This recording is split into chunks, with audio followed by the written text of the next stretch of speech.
Good, yeah, welcome to everyone. If you've just joined us after the course, this might be your first time in here listening to a talk.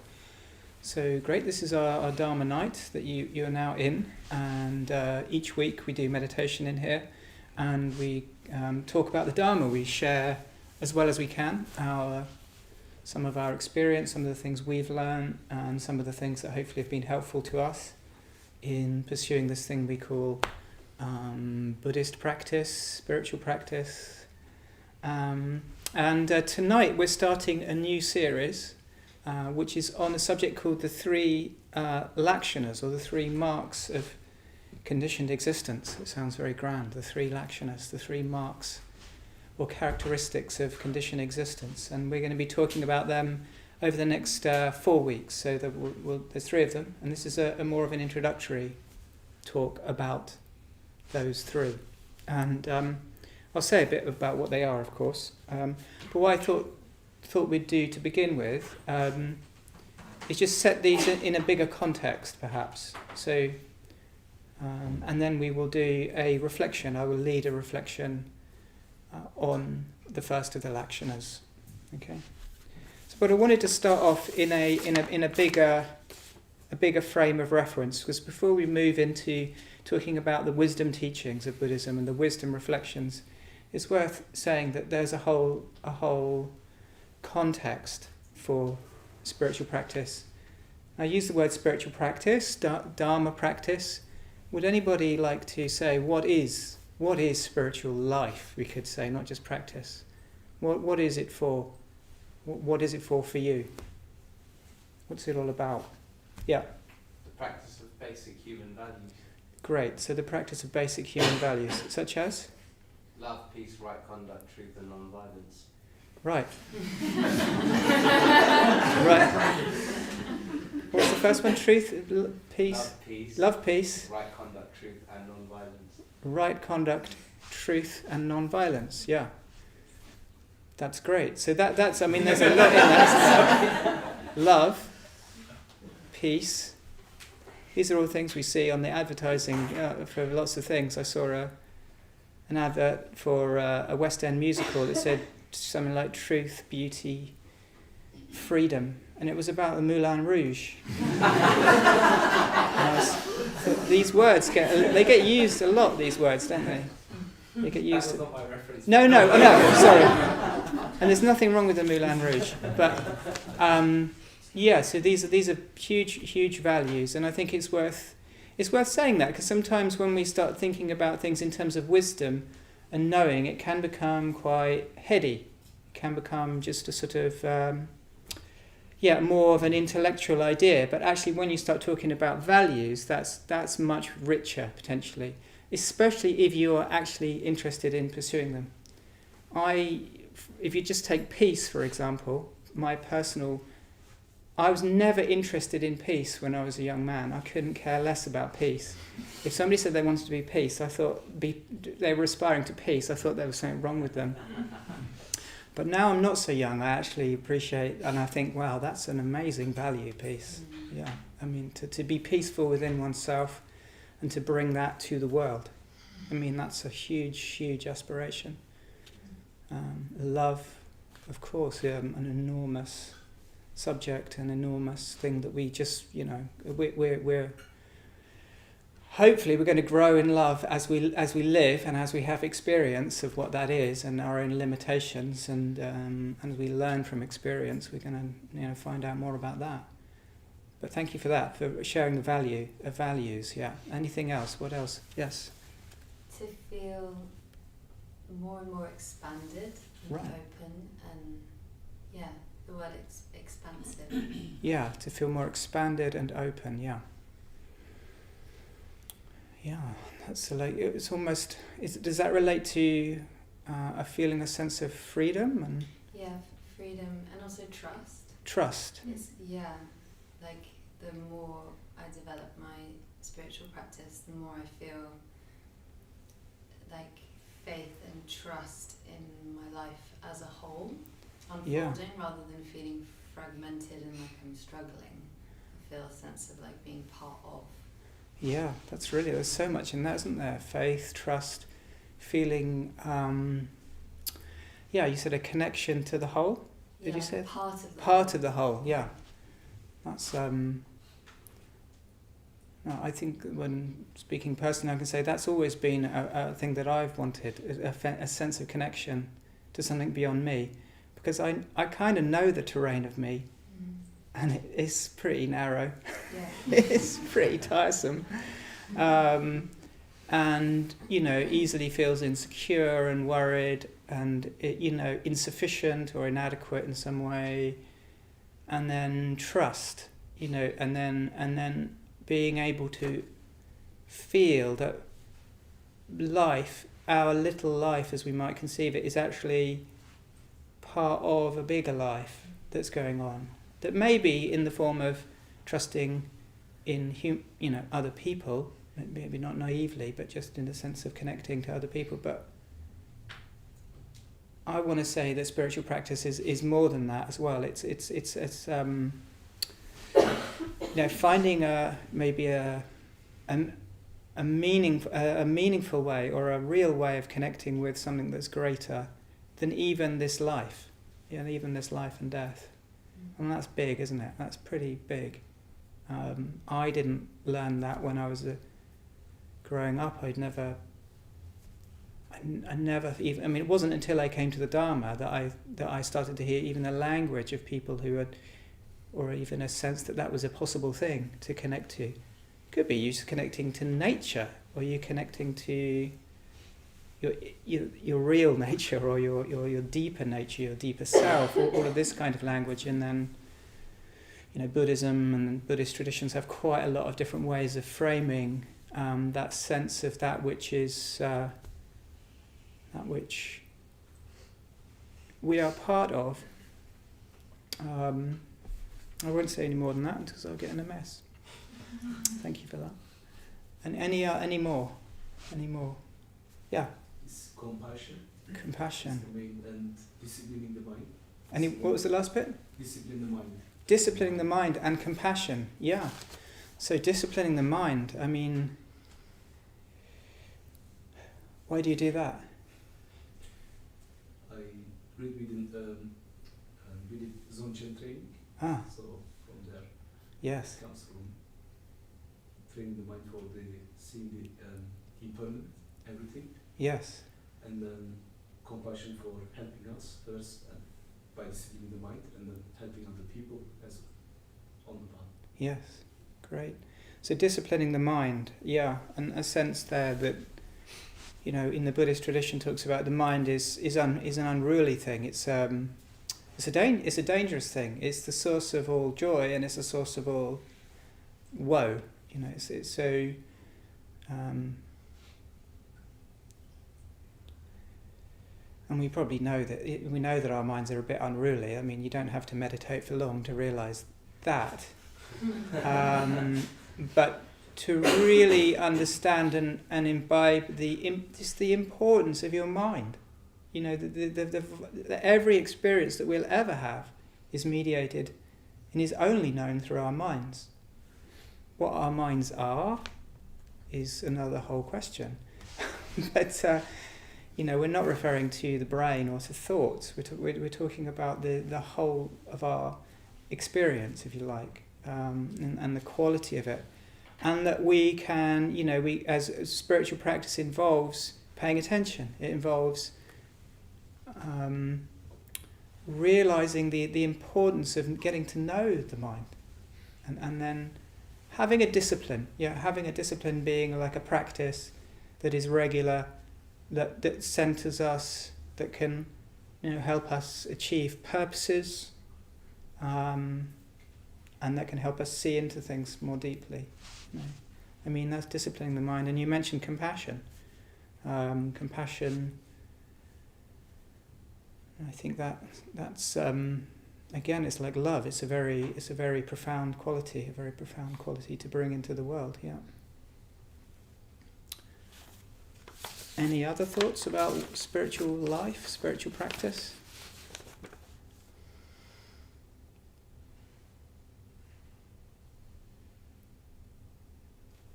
That's quite a lot, isn't it?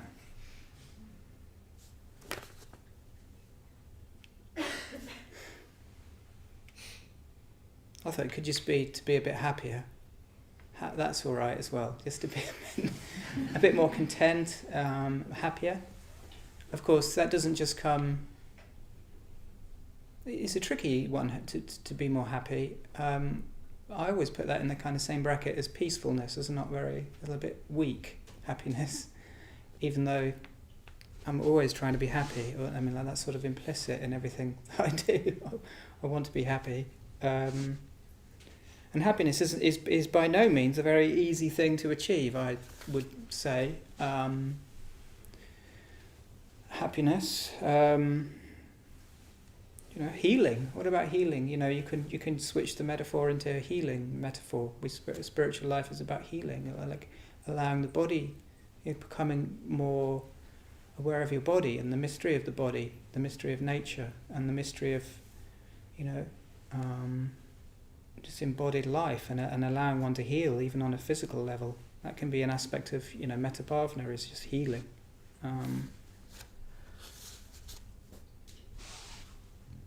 Yeah. This is just one question that I kind of popped up recently in my head. I was kind of thinking, what makes a thing spiritual? Or what is spirituality? Yes. What do we call it spirit? Like, how do you define a practice as spiritual? That's a really good question, yeah. I can say I love someone, but what makes it spiritual? Yeah, that's a really good question. What does make something spiritual, a spiritual practice? I think something you said about expanding and maybe link back to the nature. Yeah. I feel like there's something to it that maybe to be spiritual is to maybe kind of compare to my physical body. So something that is beyond my body, something that is with the mind, that is linked. Maybe it's about that. I don't know. Yeah. We have to use the word spiritual, and it comes from that word spirit. So then what is the spirit? And one can get into a sort of a discussion about that. I suppose in the Buddhist emphasis is well, not the Buddhist emphasis, the whole myth of Buddhism, if you like. I'm calling it a myth, not to sort of put it down or disparage it, but just to say that it's a huge idea that we are unenlightened beings listening to the enlightened mind of a Buddha. Well, that's what the Buddha is. The Buddha's communication is the communication of the enlightened mind. That's the essence of what we're listening to when we're listening to Dharma teachings. What we're trying to listen to is what the mind of a Buddha is like. And that arc of practice takes us from this enlightened unaware state, which is characterized by all kinds of things, but particularly by a kind of a sense of limitations and impermanence and the sufferings of life. What the Buddha set out, what the Buddha achieved, this is according to the Buddhist tradition, at least, is a state that is beyond that. Is beyond that kind of beyond this consciousness, or rather a new kind of consciousness arises. So that spiritual practice, you could then say, is everything that is tending in that direction towards an experience of the Buddha mind. And the Buddha was not conceived of here just as a man who lived 2,500 years ago, but as a sort of an immanent or a kind of, in a way, it's something that's, you could say it's more ahead of us than behind us, but it's not. It's neither ahead of us nor behind us. It's not something that's in time. It's the discovery of that, and that's characterized as knowing, as knowledge, and knowledge and compassion. The two aspects of wisdom and compassion are the kind of the way that we might conceive of and talk about that state, which is sort of beyond those words even. So yeah, maybe in the Dharma practice, that's what makes something a spiritual practice.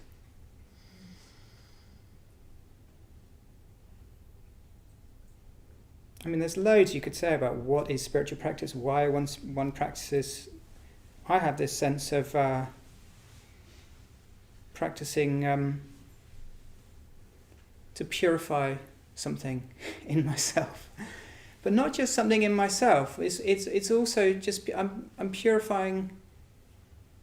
It's going to sound like I think about my ancestors more and more. I think about my grandparents. I think about even people my line, if you like, and I sort of see that there's a purification going on. There's some journey that I'm on that's meaningful, not just for me. It's not just about purifying, me for me or something like this. And I do think that's an important aspect of spiritual practice, is that when we do any of it, that's the profound thing, where we can actually change ourselves, but in so doing, if we're really doing that, we're going to be helping others, either people in our family or people in our community, or maybe even more mysteriously, we're purifying we're bringing to consciousness, it's a very challenging thing, spiritual practice, is to acknowledge that one has dark corners, one has bits that are just painful, and just you want to remain unaware of them, and they're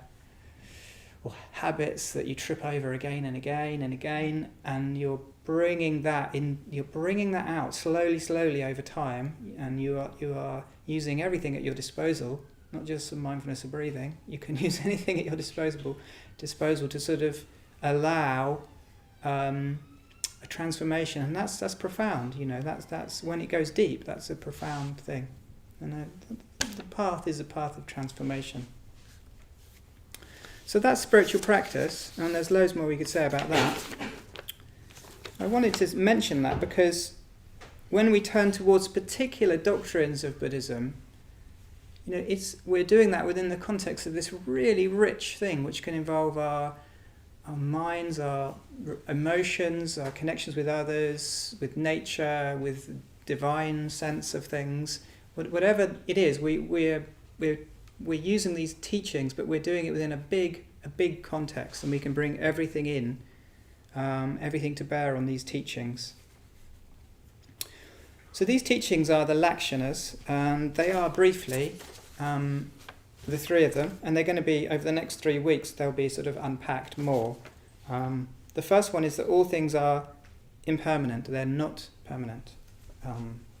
That sounds straightforward. So I won't make it any more complicated. All things are, and the second one is that all things are, it's called the doctrine of anatta. They don't have a fixed self. They don't have an abiding essence. Yeah. And they don't exist in such a way that they're sort of existent from their own side. Everything is arisen in dependence upon supports and conditions. And when you remove those conditions, those things don't exist in that way anymore. And they don't abide in that way. I was thinking of the dude abides in The Big Lebowski. do you remember that? The dude abides. And there is a quality of dudeness, but it isn't fixed, unfortunately. And so in a sense you can say that the dude does not abide, actually. There's just this quality of dudeness, but it's empty of dudeness. That's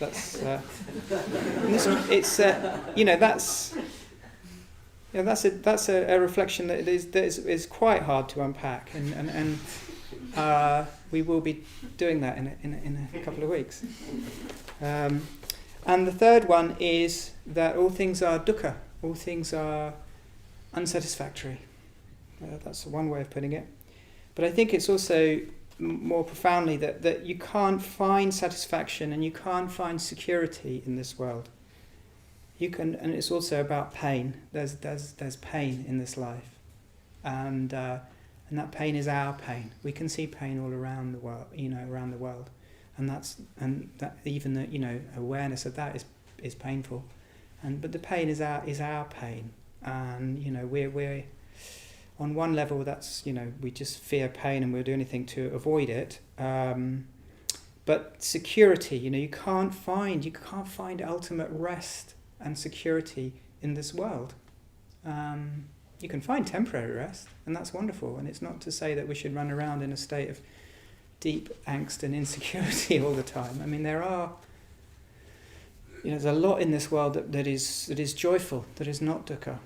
But this reflection on dukkha is really deep.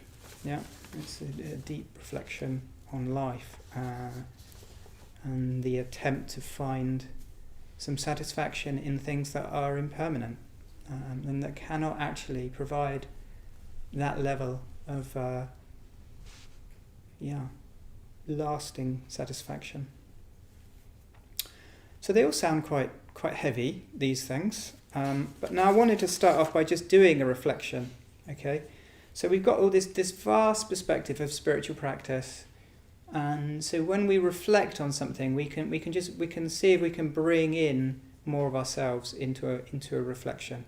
And so I'm going to lead us in a reflection on impermanence. So do sit yourself up, and this will last a little while, and I'll lead it through.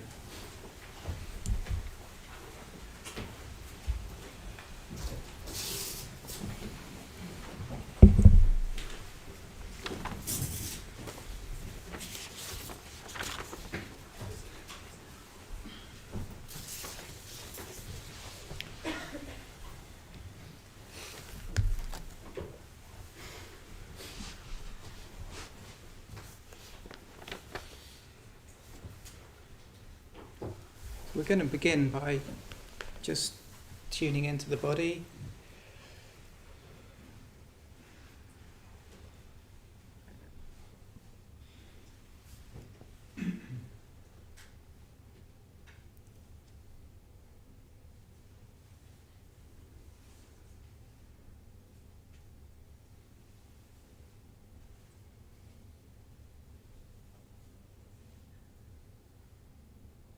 So there's lots that passes through the mind in every moment, really.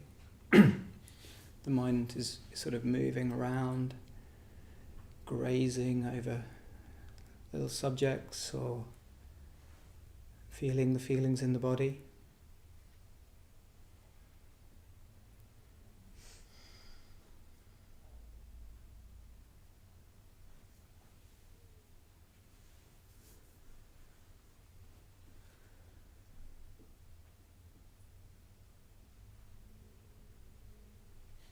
So then just noticing something, it might be that you have to remember it, but something that's on your mind, something, maybe a little difficulty.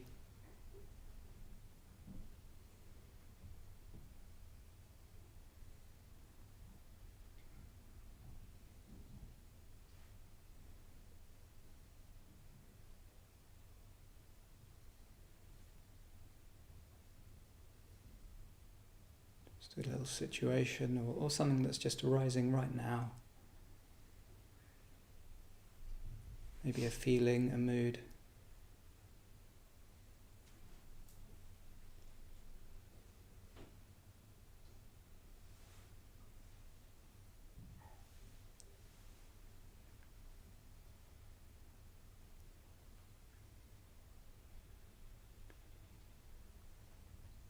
So this is arising in this very moment of awareness.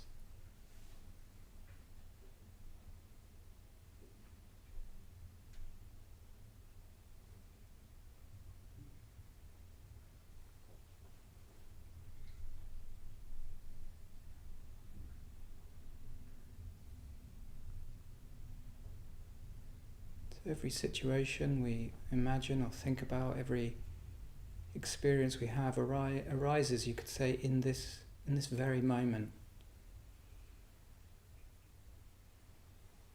Even a memory of something is arising in this very moment.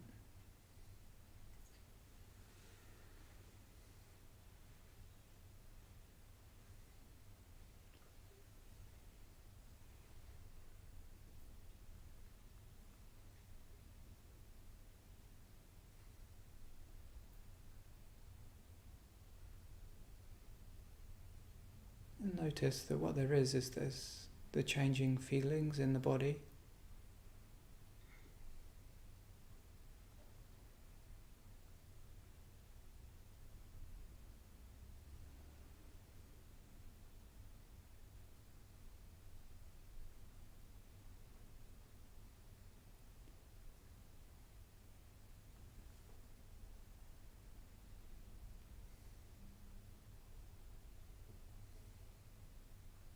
movements of the body.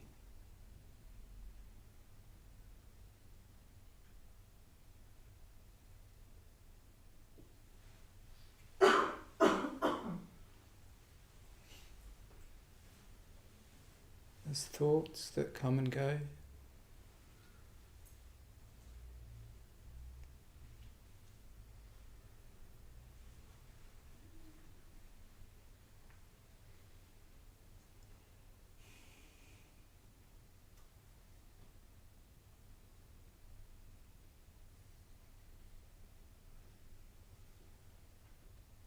Is there anything that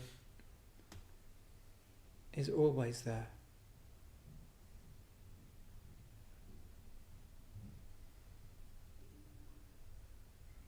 Is this mood unchanging?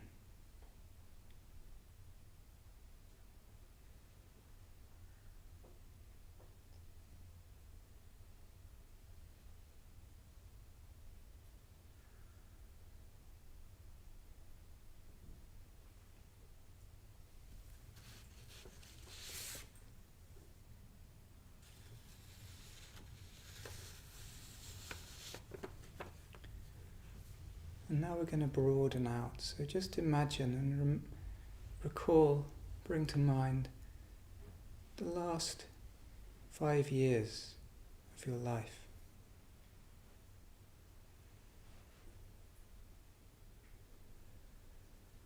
Doesn't have to be exactly 5, just ranging back through the previous turnings of the year.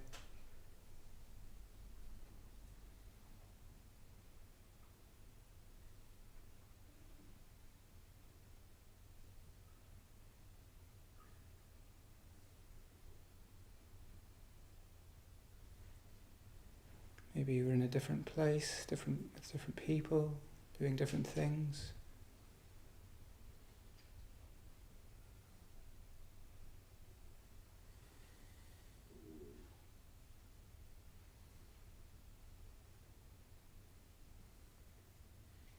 How does it feel to imagine that and then feel this present moment?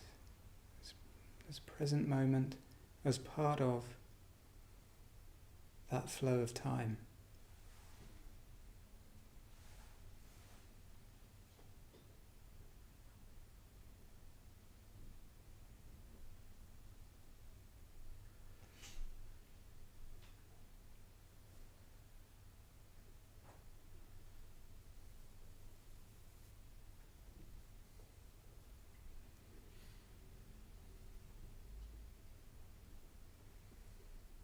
It may evoke some different emotions.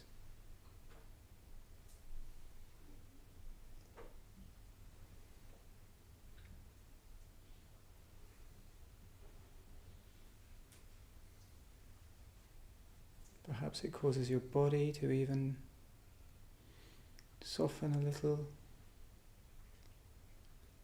or maybe tense up.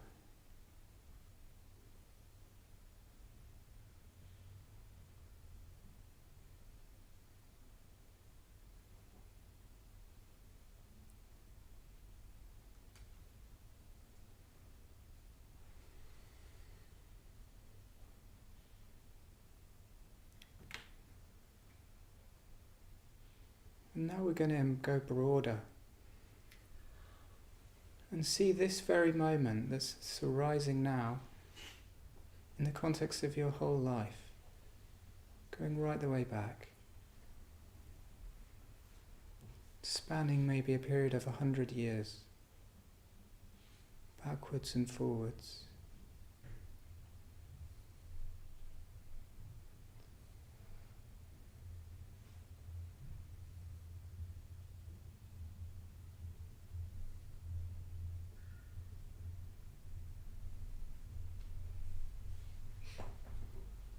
Time that includes the birth of everyone you know,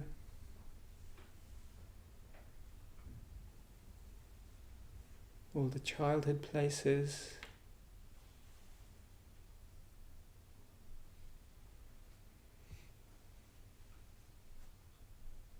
all the parents, the teachers,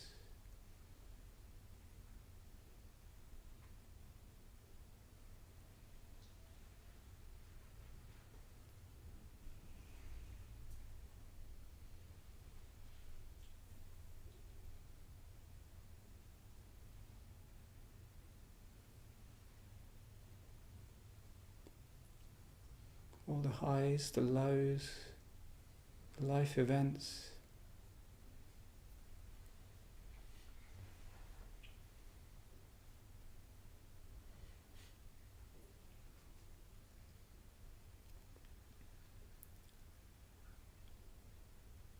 The death of loved ones and the image of our own death.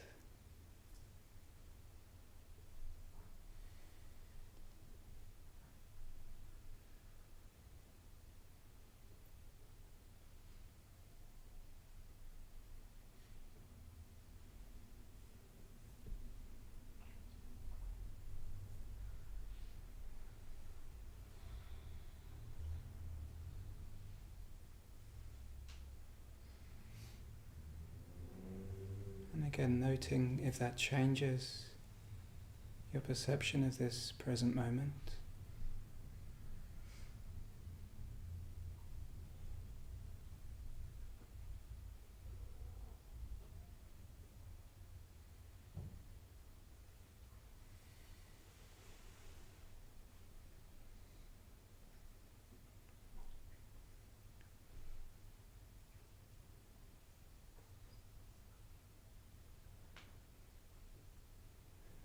And finally expanding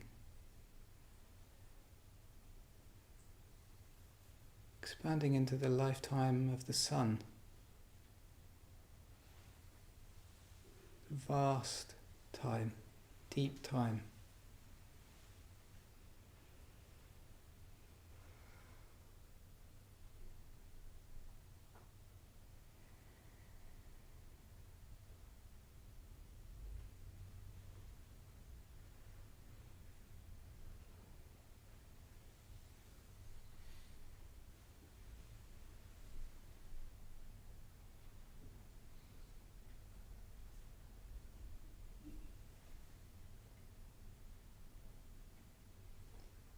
This body is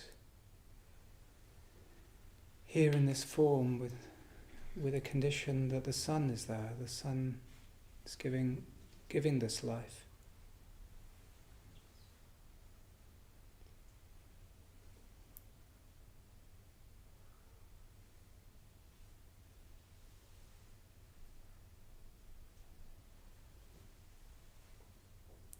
So we're still in this moment of awareness, is still here, but now we're reflecting on it with a sense of almost just the mystery of what's come into being, the complete unknowability of this present moment.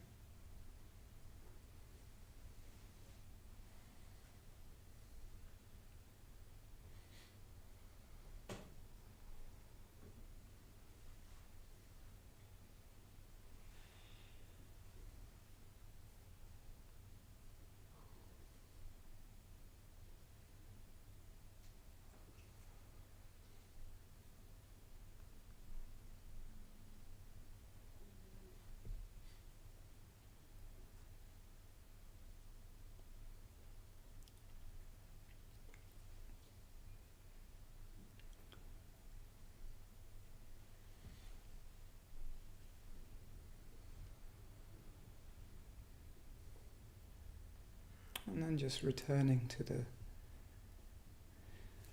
letting go of that imagining.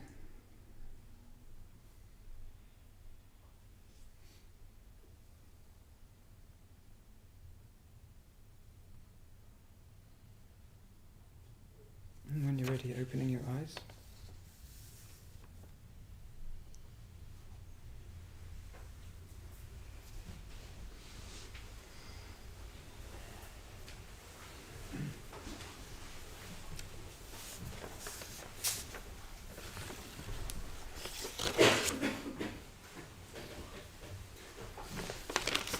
Would anybody care or be willing to share their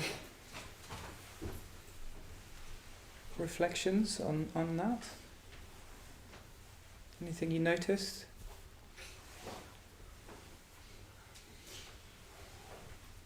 Yep.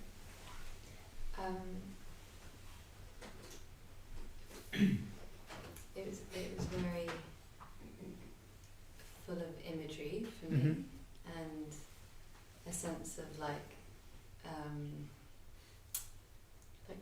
potency in it, and it's kind of difficult to put into words. I'm just going to do my best. Yeah. Potency and energy when I was thinking about life Mm. ahead, which is really uplifting. Yeah. And just a sense of like vastness. Yes. And then when you connected it to the sun, it just felt like a ever expansive. No, I keep using In that expansion. word. That's Yeah, the theme yeah. today. Yeah. Apparently. And then behind it kind of felt more like it was a trail that was comparatively smaller in size of Mhm. experiences and people. Mm. And then I kind of sensed like a mountain rising up, Mm. and then the sun Yeah. over the mountain, but it all kind of being connected and then kind of facing that, if that makes sense. Yeah. So there was a lot of imagination, a lot of images, and images, are always with us. We always have some image of what we're doing, or what's going on, and we can we can play with imagery, and we can open up ourselves to images like the sun or whatever arises, mountains. Thanks for that. Yeah, thank you. Anyone else? Yeah. It brought home the first of that lakshas. The lakshana. Yeah, the sense of temporariness, because you realise that when you go back and you bring yourself to the present, that actually everything that was in the past is kind of not here now, except yourself. Yes. So the only thing that is constant in all of that is yourself. And it took me through from being the worst version of myself to now working on being the best version of myself. Yeah. So it was very powerful from that. It brought up a lot of emotions, brought up a lot of negativity as well. Yeah. From that aspect of Yeah. temporariness. That's really great. Yeah. Hurtfulness. And Yeah. pain. To now. Yeah. The opposite. So as we reflect, I just sort of won't summarise what you've said there. I won't try to summarise that, but when we reflect on something, we can bring in emotion. We can bring in all our thoughts about our life.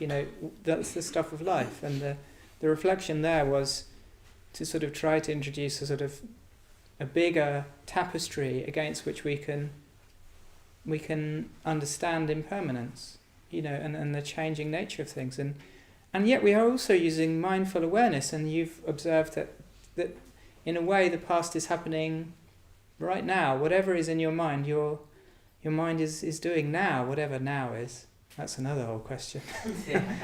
But that's all we can do. We can't. Well, this moment of awareness is now, and and we're active participants in our past. Our sense of our past can change. I used to think I was like this when I was a boy. And then now I'm not so sure.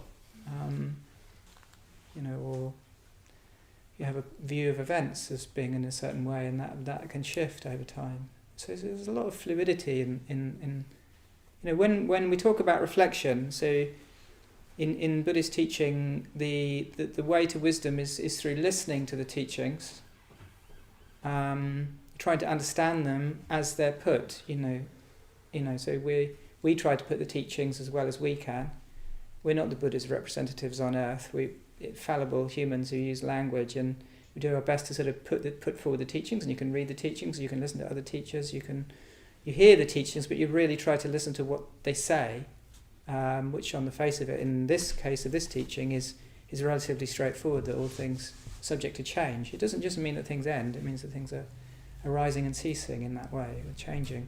There's probably philosophical problems with that, which I won't go into.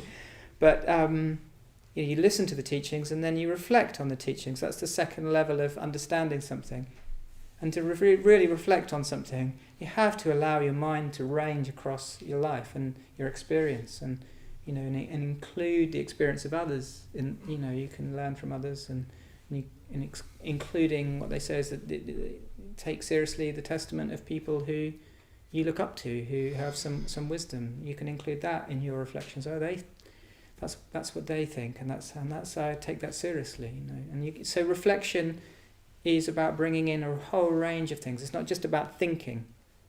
Often when people say, I've been reflecting on this. What they mean is they've been thinking about it, and they want you to take it more seriously by saying that they've been reflecting on it, because it's kind of more. It's got more gravitas to reflect on things. But actually, it's about just having that freedom. One encouragement I was going to suggest that if you want to do this for the next few weeks is to put aside a bit of time. Maybe if you have a regular meditation practice and that's your bit, you could choose to reflect for that time. To let your mind, there's a lovely expression that Rainer Maria Rilke says, it's you reflect not to find definite answers, but to open up a reflective ability, to turn the mind to a subject. So when you're reflecting, you're not trying to say, get the answer, this is it, now I understand it, now I've sort of got it. You're just turning things over and opening up the ability to reflect, which particularly in some of the cases of these lakshyanas is going to lead into paradox, or at least maybe a sense of contradiction, because particularly the doctrine of no self. Well, we have a sense of self. We do think we have a self.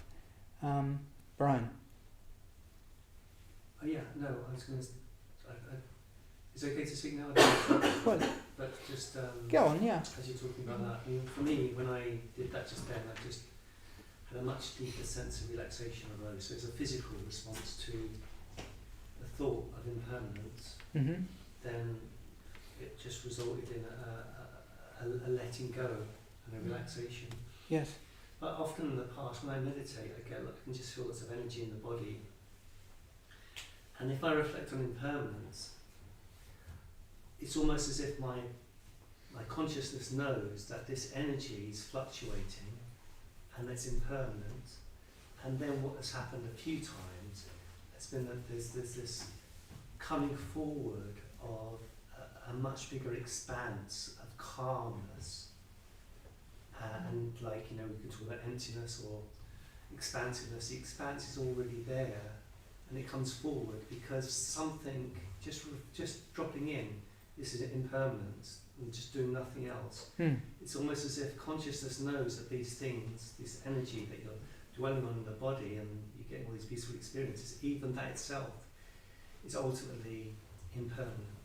And then you get this beautiful energy arising, and that energy is much more stable, right, and silent. Yes. And it just dwarfs everything. Sometimes that will just pierce through. Yes. The energy in the body, but often that silence will just swamp it, come to the foreground. Great. Yeah. That's all you're doing is it's a recognition somehow that this thing is impermanent. And when I was just doing it just then from your talk, it was like, still in life, I could say still in life I'm trying to grasp or run after or chase, and it's a bit futile, and it just, relaxation happens, but actually that's just adding words to it, because actually all that happened was thinking about impermanence, and then there's just relaxation. Yes. So we can think about impermanence. I mean, the first part of that was more just seeing the changing nature of things within our immediate experience. Yeah. I always find that I relax, and maybe you do too. I kind of open out more if the mind is more rich with emotion, and sometimes that has to just come in a way. The shrine is an image of beauty, so an image of, like once the mind is softened up in that way. Now the other point you make is a good one, that something else comes in. So these lakshanas are also doorways. We're not reflecting on impermanence just to get glum about things. They are doorways to a sense of being liberated, the energies being liberated. And the reason why the Buddhist tradition recommends them again and again is because that they do accord with how things are. We're not trying to convince ourselves about a Buddhist doctrine here. We're not saying, sort of doing it just for the sake of,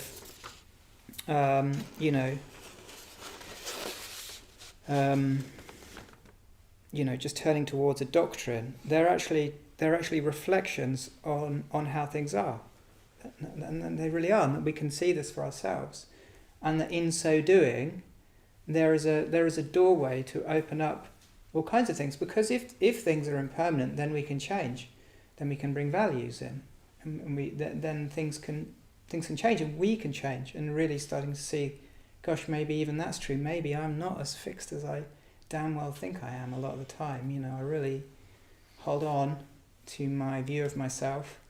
I fear letting it go, especially the deeper things. Just, I don't even want to talk about it, So yeah, these are doorways, and they're valuable things to reflect on. But you can't reflect on them sort of absent of a whole sense of the spiritual life and the spiritual practice, because otherwise you probably get these teachings a bit out of kilter. You might just, shut yourself in your room and start thinking about impermanence and sit there for a week or something. Actually, people do this. People do take up teachings like, impermanence. Particularly the favourite ones are non-attachment and no self. They're classic Buddhist teachings. So some people just sort of say, that's the real thing. We're going to really get into those things, and I'm really going to understand those things. And great if you can, and they're amazing teachings if you can hear them, and people do have great release and understandings that arise. Personally, I'm more likely to sort of get a headache or just get bored talking about those things or thinking about them too much. That's maybe just me, but yeah. So these are doorways to something bigger, something vaster, and it could just be just, it doesn't have to be deeply profound, but it could be deep. It could be, yeah. I'm not sure whether there's much control over it. When you drop in these things and then something big arises, it's almost like I think Satyadasa talks about, it's like adding salt. It's just flavouring. You don't want to put too much or effort into thinking about it. Yeah. And somehow it just arises. It's a nice image. Yeah. I don't know whether I have any control over it. It's just a thought. Yeah, that's a nice image, the salt, isn't it? Because there's the whole meal. Our whole lives are the meal. We're here for the feast, and what can really open things up is these teachings. Anyone else want to share anything? Yes, at the back. Yeah. It made me I have these images of death. Death. Yeah, of my own, and then of people that I love. And Yeah. it was actually but very peaceful to think about that without usually like either avoiding it or fearing it or feeling sad about it. Yeah. Just to see that that's coming and that's okay. And yes, I sort of very weirdly found that liberating. Great. Yeah. Thank you for that. Thank you for sharing that. Anyone else?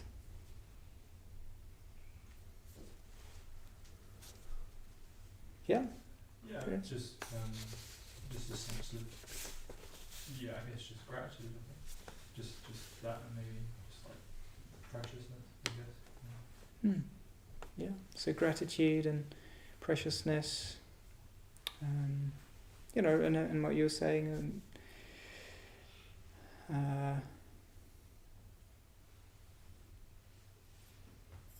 A whole range of things can open up if we reflect on things in a certain way, and it can be just almost ready to arise. Okay, so that's just a little exercise, and so when we come to these reflections, do feel that they're relevant to your whole life. They're not just sort of niche Buddhist concerns. They are about life, and about what we can see for ourselves. So I'll just briefly mention the other two. What about dukkha? So is there a way that we could see dukkha within this bigger view? The teaching here is that life contains suffering. It contains suffering in the sense of ordinary pain, physical pain, things that are unpleasant, mental pain, just pain, and it includes the pain that can come from change, the pain that arises because we lose things, so loss, grief, all of those things that are very real, and this deeper pain, or the deeper sense of it being, things are insecure. They don't provide lasting resting place for us. They are, within this realm of things. So there's a realm of conditioned things where we try to find security. We try to sort of build an identity for ourselves, and that's fine. And we do that. We can't avoid doing that entirely, but. And there's always dukkha. There's always a sense of being very limited. This can become quite acute, actually, and quite painful. This sense that you're just limited to this type of consciousness, this type of experience, an embodied experience where your body's very vulnerable, obviously. So, how might that be seen in a bigger frame? What's the point of that reflection?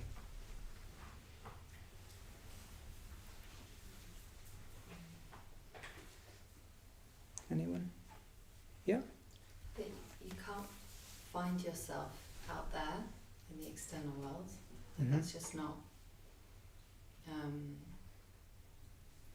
that's not where you're going to find satisfaction, therefore. But then the implication of that is that there is somewhere where you can find satisfaction. Yes. Which is within and through. Yes. A vehicle of spiritual practice. Yes, that's right. So there's an implication in dukkha that there's something more than dukkha, and that was that in the Buddhist, the Buddha's life, set out to answer the question of dukkha, answer the question. He saw old age, sickness, and death. He saw these things, and there's a lot of pain in that. I was recently it came up, I was thinking of my mother, just this image of my mother in the last few months of her life, struggling to get to the bathroom. She was dying of cancer. And it suddenly hit me, the pain, and I just felt so sorry about that. There was nothing I could do. And it was 5 years ago my mother died, but I suddenly felt that, and it was really it was very, very painful. And yet, if we don't, that's to feel that pain of life is to start to go beyond it. Is to release it. We have so much pain in our bodies and our minds that we're usually not conscious of, actually. I don't think of myself as somebody who's just about to, weep because of something that happened in the past. But actually, given the right conditions, and it's a wonderful thing on retreat sometimes, as I think Kuslasara was mentioning in the break, not that you always break down and weep on retreats, but that's a really precious thing if you can feel that, and actually that pops out and that comes through, because that's the pain of life. That's actually feels unbearable at times, but it actually is bearable once it's out, once you're in contact with it, and then that isn't really just your pain in a way, it's the pain of life, and you can use that as a way of empathizing with others. That can lead, the experience of pain or suffering of our own, it can lead to empathy with others, and it can lead to compassion, and it can lead to, an understanding that really is something that's worth addressing, that whole area of dukkha. It's not... Oh, sorry. Okay. I was just going to say, what you were mentioning before about feeling trapped in a certain kind of consciousness when Yes. you're going out into the world and you're trying to kind of find satisfaction there, or what was the way you framed it in the context of dukkha? There was like something you said about being trapped in a certain consciousness. Yes. Yeah. I was just thinking that